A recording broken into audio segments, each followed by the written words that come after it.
Donc la petite lecture du jour, toujours sur l'Ayurveda de David Froley. Aujourd'hui on va voir les 3 constitutions principales qui s'appuient sur des éléments, les 5 éléments, les terres, l'air, le feu, l'eau et la terre. Donc pour le premier, Vata, le Vata est vraiment constitué d'air.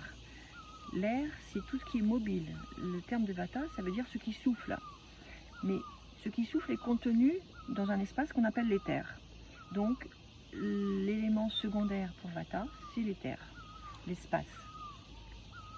Ensuite, si on vient Pitta, Pitta c'est le feu.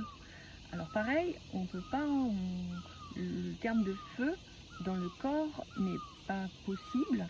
Donc on ajoute un élément qui transporte le feu, qui est l'eau, bien sûr. Donc l'eau, les eaux du corps, que ce soit les capacités digestives du corps ou le sang, sont des liquides chauds, donc animés par le feu. Pitta. Ensuite Kapha. Kapha veut dire ce qui colle.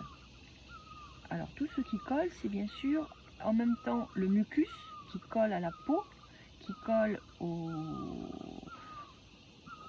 organes, on va dire. Par exemple, un estomac, à l'intérieur, on a un mucus, on a du mucus qui protège l'estomac. Mais ce qui colle doit être bien sûr s'appuyer sur quelque chose de plus dense. Donc là, intervient l'élément terre au niveau des kaphas.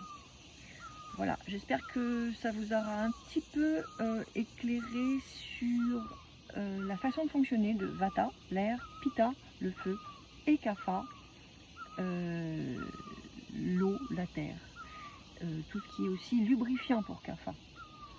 C'est tout ce qui sert aux articulations, par exemple, un bon fonctionnement des articulations.